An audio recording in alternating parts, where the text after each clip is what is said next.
हे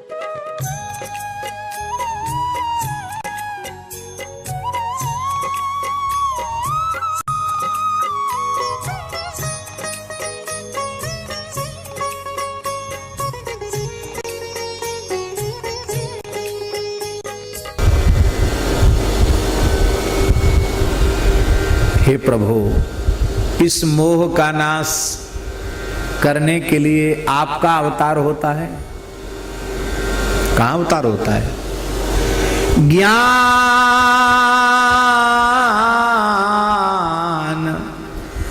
अवधेश गृह गेहनी भक्ति शुभ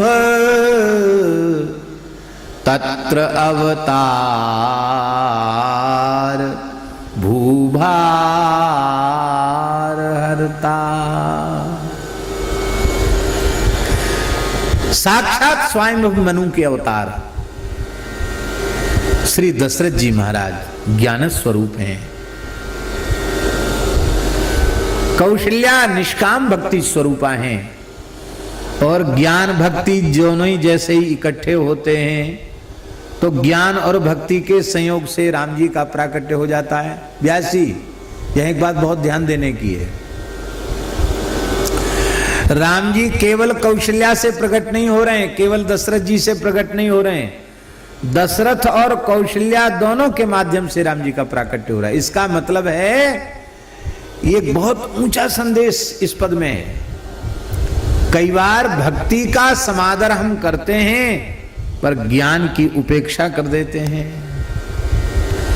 कई बार ज्ञान के प्रति इतना आग्रह कर लेते हैं कि भक्ति को कोरी भावुकता मानकर उसकी उपेक्षा कर देते हैं।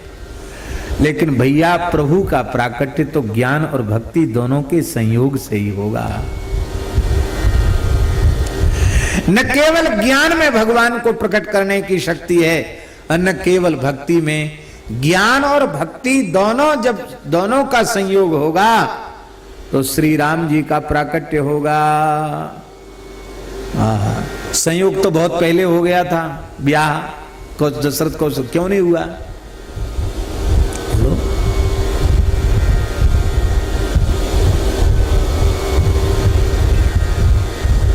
हमारी भक्ति के ऊपर, हमारे ज्ञान के ऊपर जब संत सदगुरु का अनुग्रह हो जाता है, ध्यान में आई बात, हमारा ज्ञान, हमारी भक्ति जब संत सदगुरु की कृपा भाजन बन जाती है तब उसमें राम जी को प्रकट करने की सामर्थ्य आती है। एक बार भूपति मन माही भय गलानी मोरे सुत नाही निज दुख सुख सब गुरु ही सुनायो। गुरु जी को सुनाया।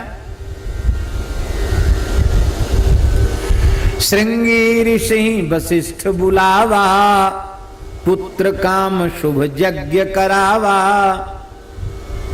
भगति सहित मुनि आहुति दीने प्रगटे अग्नि चरु कर लीने।